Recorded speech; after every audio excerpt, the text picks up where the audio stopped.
You're with Andy and Sean from TuffStuff. We've just done the detail work on this roof, and now we're going to do the next process, which is doing the field area, laminating the field area of the roof. So basically we're going to be using base resin again for this, the 450 gram mat that we cut earlier. So I've got my bit here, Sean, you've got yours over there, I believe. Yes. Yeah, excellent. So yeah. Remember that this is a very scaled down roof, so we're going to be using the smaller tools. That obviously when you're doing a larger roof, you're going to be using the bigger tools, and preferably on the end of extension poles, handles, so you're not on your hands and knees. Okay.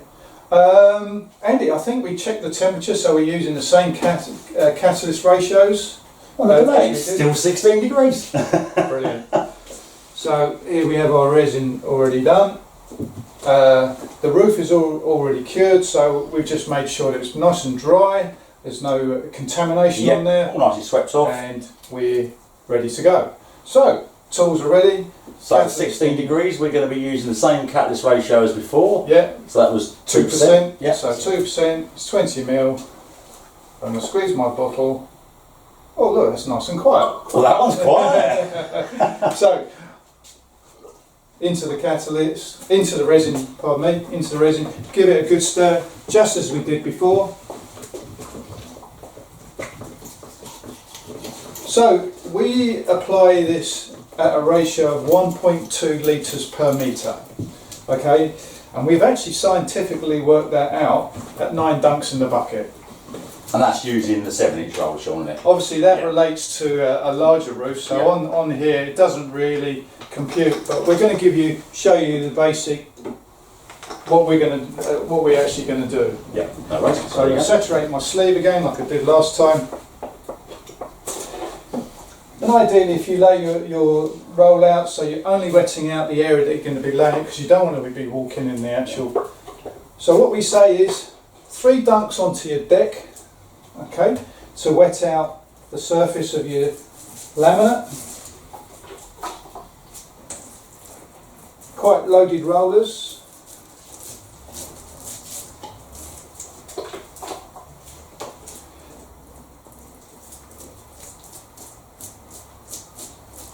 If you want to give me that bucket when you're done, Sean. Yeah, lovely. And then what I'm going to do is I'm just going to roll that back into the wet resin. We can slide that mat a little bit around before we saturate it. If we need to readjust it, so you move can it around a little bit. Move it around, pull it forward.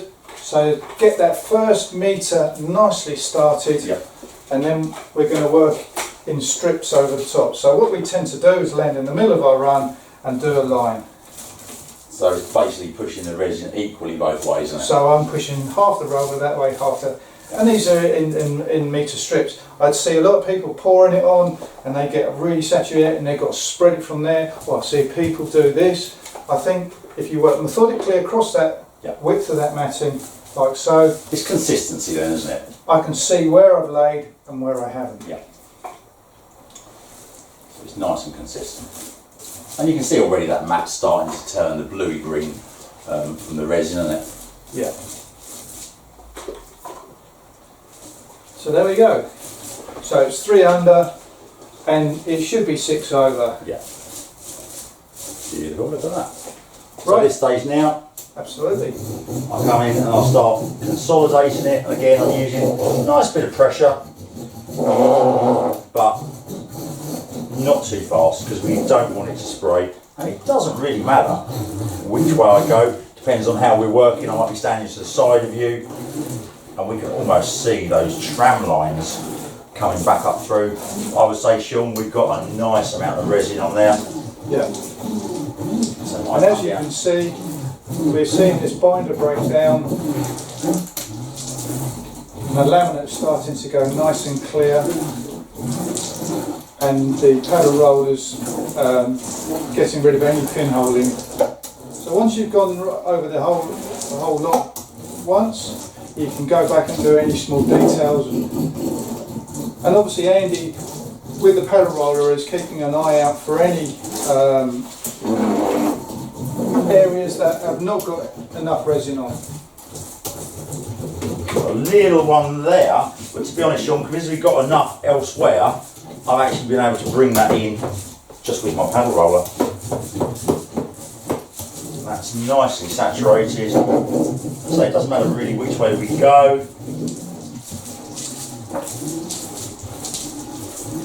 And that's actually pretty much going clear already. Brilliant. So if you hand me your bucket, I can hold on to that for you. So if you notice now, we're going to use this feathered edge sat over the next section, and then once we paddle roller, that will just disappear. Unfortunately, if you used to use a cut edge on there, very difficult to get rid of it with a paddle roller or soft roller. Yeah. It just spoils the aesthetics of the roof. Yeah. It's not going to affect the performance, but it's just going to spoil the aesthetics. You ruin the look of your roof.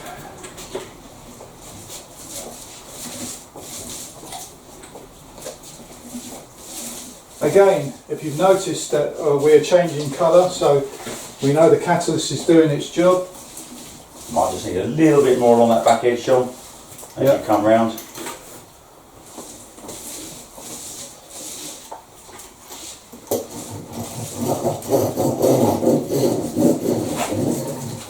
Lovely.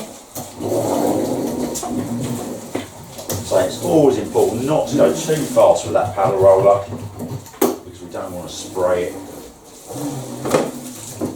Again, I can see resin coming up through the mat, making sure that I do go across that feathered edge, all to be blended in. So if we were doing this, Sean, and we're doing it with the larger rollers with the long poles, as this is finished to be paddle roll, as I finish paddle rolling it now, when you start laying your next run, are you going to be kind of looking over to make sure there's no bare areas? Because at that point you can always roll a bit more on, can't you? Absolutely. When I come back to the beginning of the last run, I can inspect the laminate as I go past, and if it needs a bit more, or I can actually use my soft roller just to tease out any edges so they can then disappear.